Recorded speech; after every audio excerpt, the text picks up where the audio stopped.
اس رات ٹرین دو جگہ رکی، ایک ویرانے میں اور ایک جگہ کسی اسٹیشن پر۔ لالا کو ایک آدھ مرتبہ نیند بھی آئی، لیکن وہ جلد ہی جاگ گئی۔ ایک مرتبہ پھر اس کی آنکھ لگ گئی۔ پتہ نہیں وہ کتنی دیر سوتی رہی تھی۔ جب اس کی آنکھ کھلی تو سورج کی تیز روشنی اس کے چہرے پہ پڑ رہی تھی۔ وہ ہڑبڑا کر اٹھ بیٹھی۔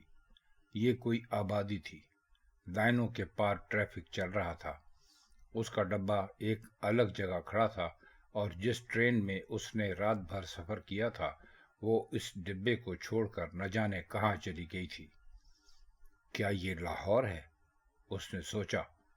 پھر چادر سنبھال کر وہ بآسانی ڈبے سے نیچے اتری اور پٹریوں کے ساتھ ساتھ چلنے لگی۔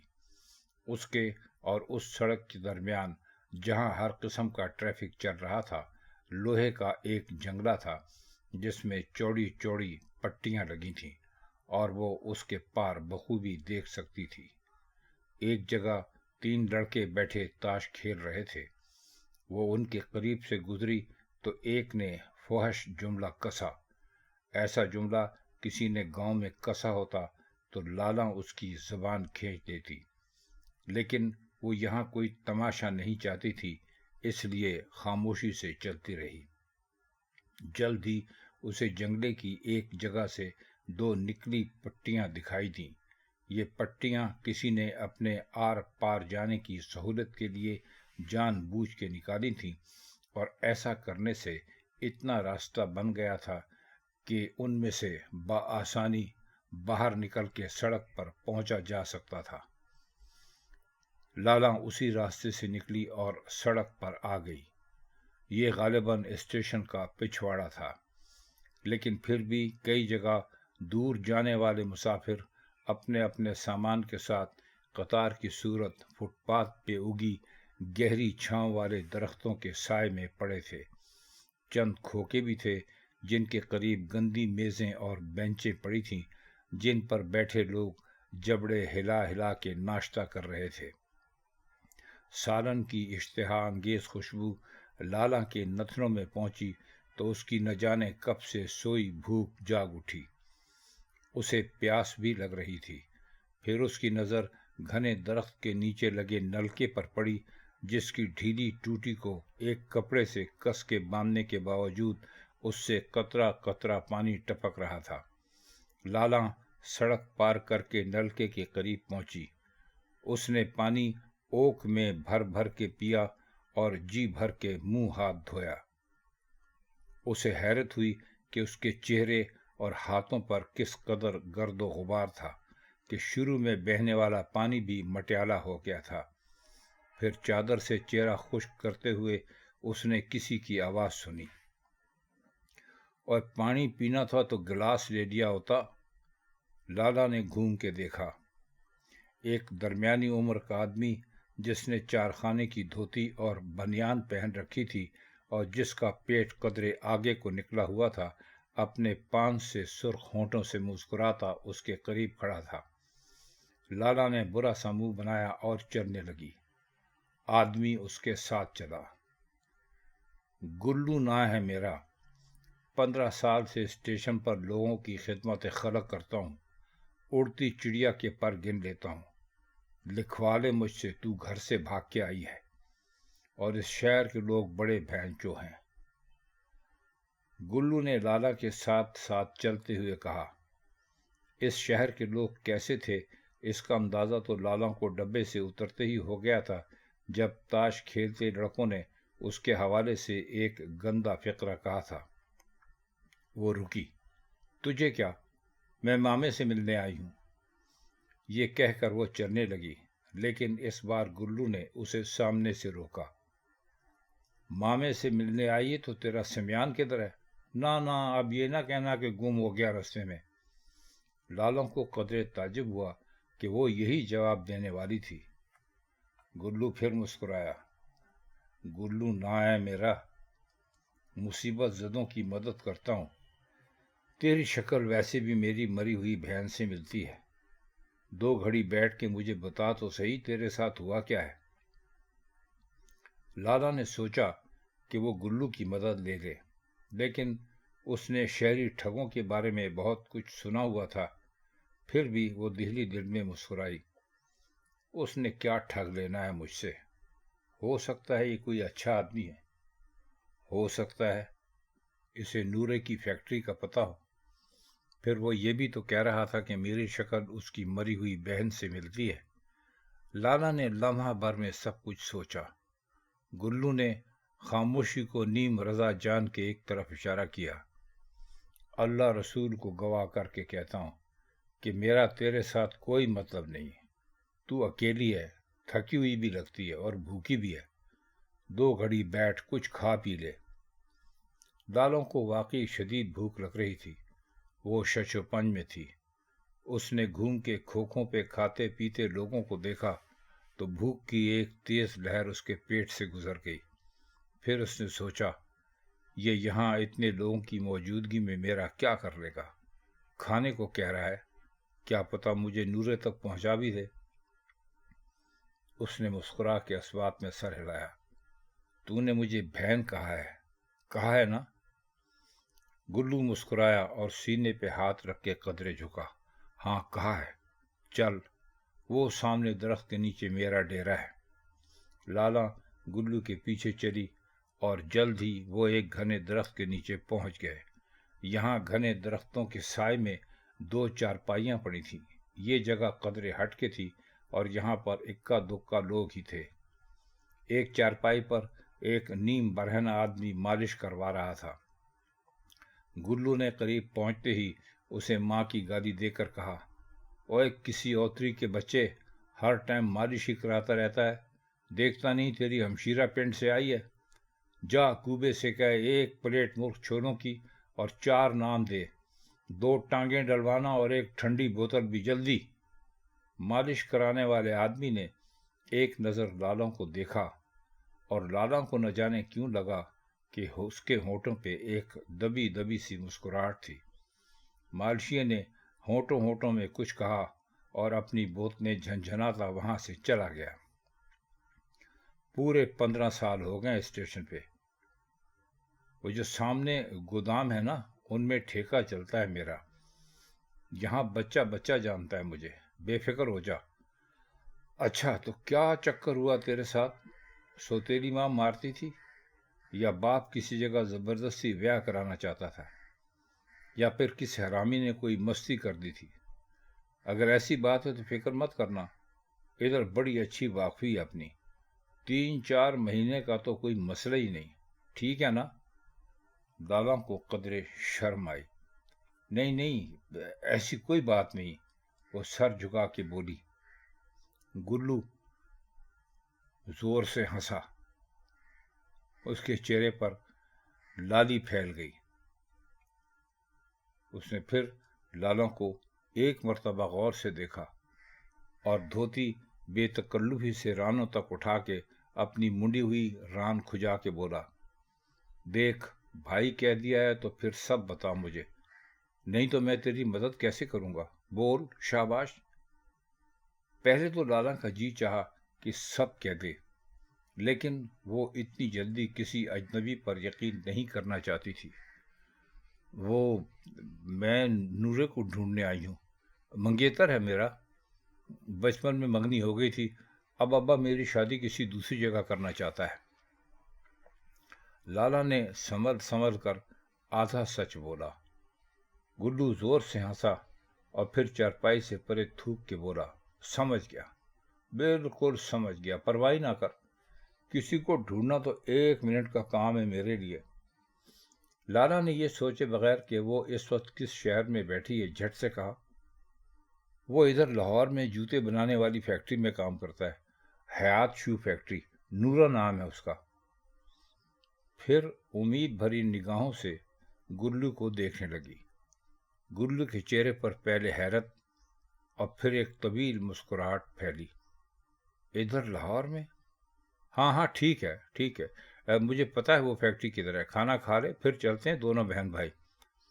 گلو کا آدمی گرم گرم نان اور چھولے لے کے آیا تو لالا نے اتنی تیزی سے کھانا شروع کیا کہ گلو کو بھی حیرت ہونے لگی۔ پھر اسی دوران گلو چند لمحوں کو اٹھ کے چلا گیا۔ لالا نے کھانا ختم کیا تو وہ واپس آیا۔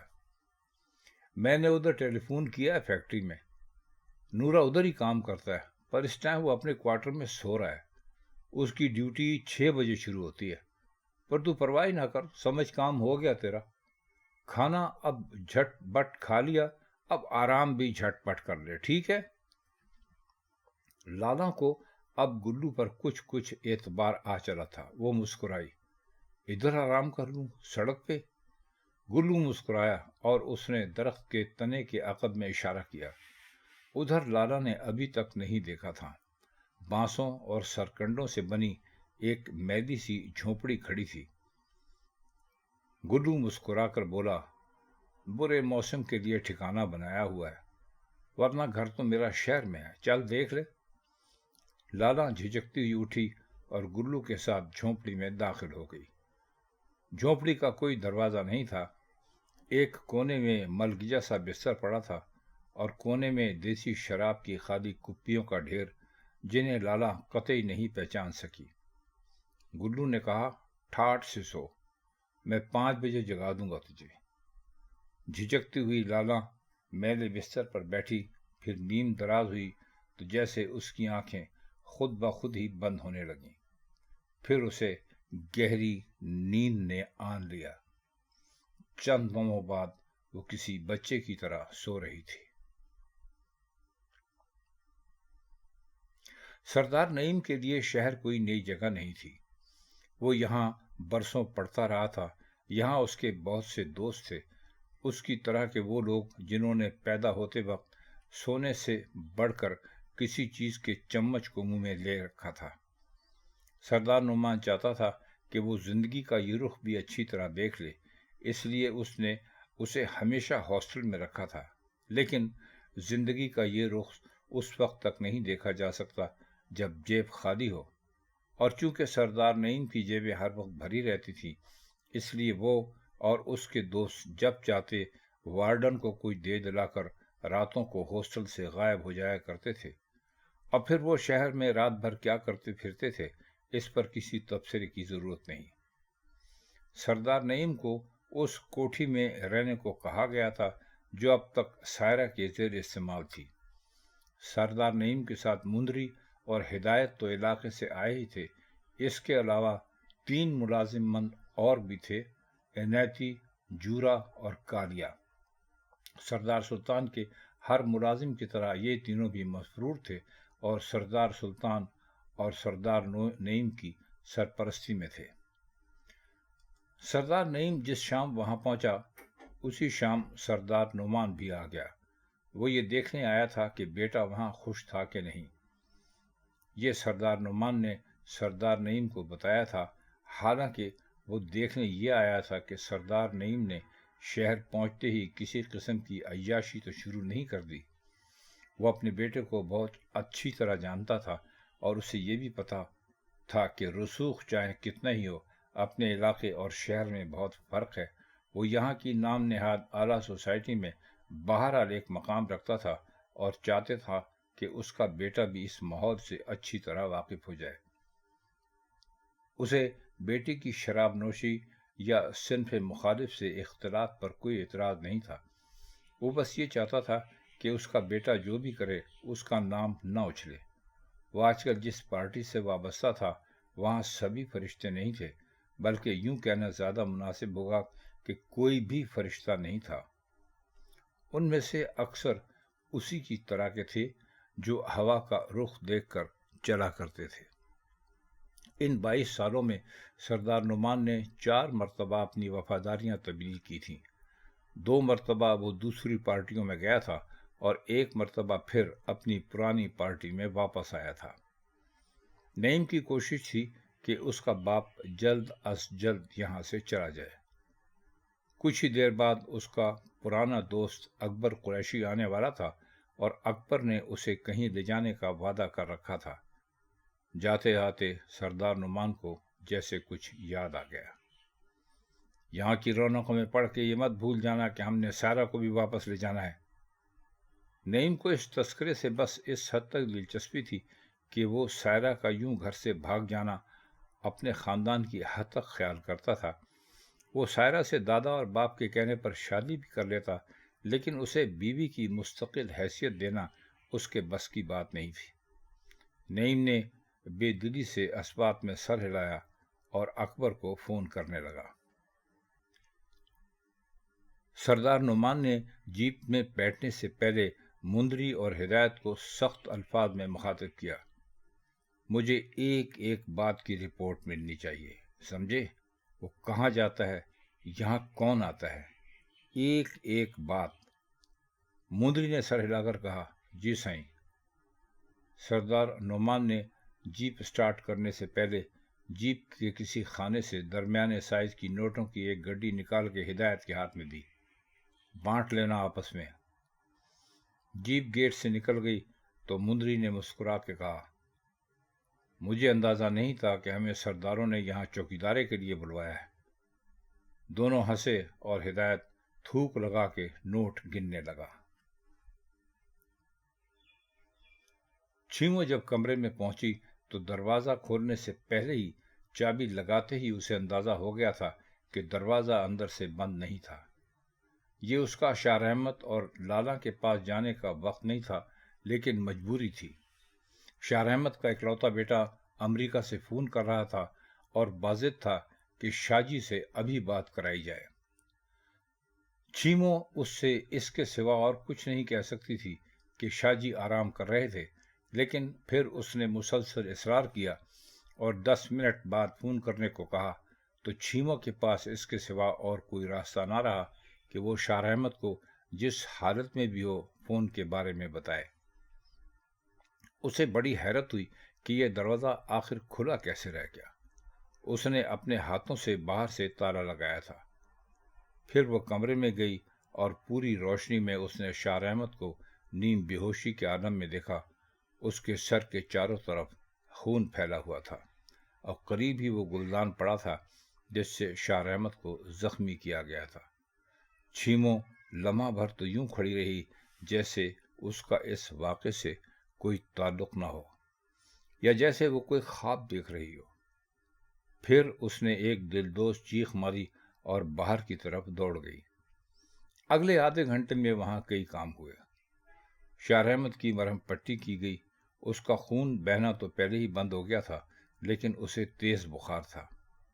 مزار پر چونکہ عرس جاری تھا اور اس سلسلے میں حکومت کی طرف سے میڈیکل کیمپ بھی لگایا گیا تھا، لہٰذا ایک کے بجائے 2 ڈاکٹر موجود تھے۔ چنانچہ شاہ رحمت کو فوری طبی امداد مل گئی اور اس وقت وہ اپنے کمرہ خاص میں آرام کر رہا تھا، اور اس کی فیشن ایبر بیوی نفرت سے منہ بٹھائے اس کے قریب بیٹھی کوئی فیشن میگزین دیکھ رہی تھی اور جی میں سوچ رہی تھی کہ اگر شاہ رحمت مر گیا ہوتا تو اس وقت وہ کیا کر رہی ہوتی۔ شاہ رحمت کو شاید کوئی خواب آور دوا بھی دی گئی تھی، اس لیے وہ آنکھیں بند کیے لمبے لمبے سانس لے رہا تھا۔